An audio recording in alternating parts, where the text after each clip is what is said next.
là, j'ai dessiné le schéma en haut, là. Tout à l'heure, on a mis les points, le marquage, un qui se trouve tout en haut, l'autre qui se trouve en bas. Maintenant, c'est les deux points qui se trouvent côte à côte. D'accord? J'espère que tu vois, hein. Ok, tu vois. Ok, c'est bon. Voilà. Là, on raccorde à la source VS1.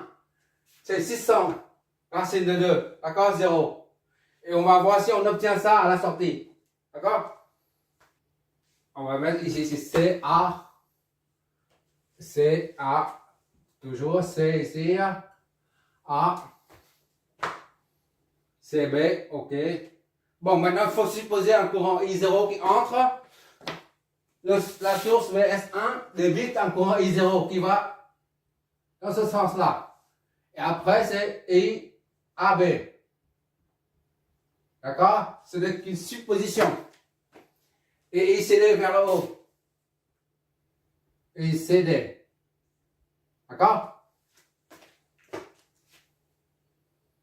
Puisque le courant entre par le point et descend jusqu'en bas. Signifie que ici c'est plus. D'après nos règles rappelées tout à l'heure. De même ici, ICD entre par le point et sort par le pied. Entre par le point, donc ça c'est positif. À partir de là, on peut on peut flécher les tensions, d'accord? Attention, c'est ici. Voilà. Et la tension, l'autre c'est plus et moins. Là, c'est V1. Puisque là, c'est relié à la source et considéré comme le primaire. Donc, V1 ici. D'accord? Et ça, c'est V2. Ok, d'accord? Tu vois toujours, j'espère. La tension VS1, 600 racine de 2, 0. Au bornes de la source, c'est la même que celle aux bornes de A et B, ou C ou D. D'accord? Donc, c'est 600 racine de 2, 0 en phase. D'accord? C'est la même chose. Il ne s'agit pas d'être en phase ou pas. Mais là, cette tension-là, au bornes de ça, c'est la même que ici. D'accord? Et vu le fait que ici c'est plus, ici c'est plus, en même temps, cette tension est en phase avec celle-là. D'accord? V2, c'est 120. D'accord? 120 racine de 2 et 0. Voilà.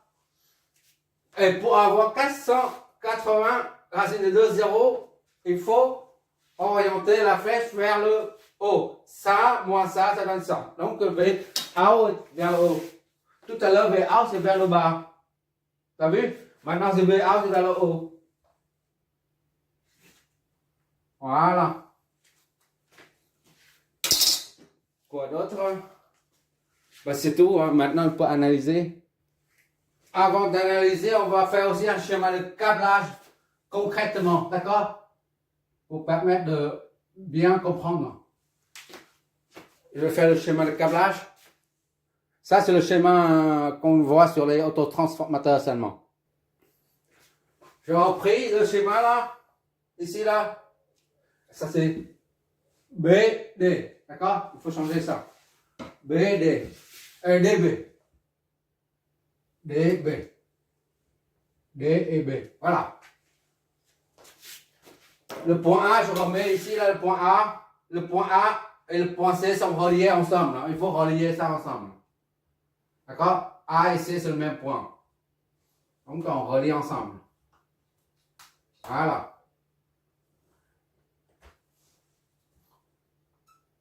Et A va jusqu'à 1. Ici, là, jusqu'à 1. B va jusqu'à moins. Le point moins de la source. B. D'accord? Et quoi encore? B et D. Attention, B, D, B. C'est cette tension-là qu'on doit trouver. B et D. C'est à ce niveau-là. Voilà.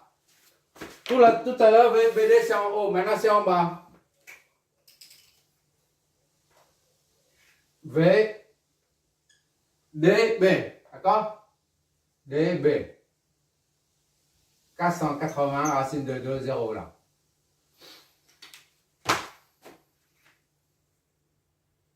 D'accord? Maintenant, les IAB. Le courant qui entre est 0 là. C'est là. D'accord? Il entre dans le point de plus. C'est les IAB. AB. Ça, c'est plus. D'accord? Et le courant ICD entre dans le pôle plus, dans le point. ICD, c'est celui-là. ICD. D'accord? ICD entre dans le point de marquage et descend jusqu'au pied. Voilà. Donc, quand ça entre, ça devient plus. Voilà. Maintenant, on peut flécher les tensions.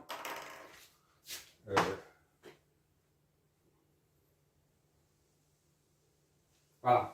Ça, c'est V1. V2. On flèche les tensions V2. D'accord? V1 se trouve ici, là. Et V2, là. 120 et 600. 120, racine de 2. 600, racine de 2. 0. Ça, c'est la même chose, tension de source, là-bas. D'accord? Et puisque ça, c'est plus et plus, ça est en face avec ça. Donc, c'est 0. D'accord? Bon, maintenant, on va déterminer la puissance.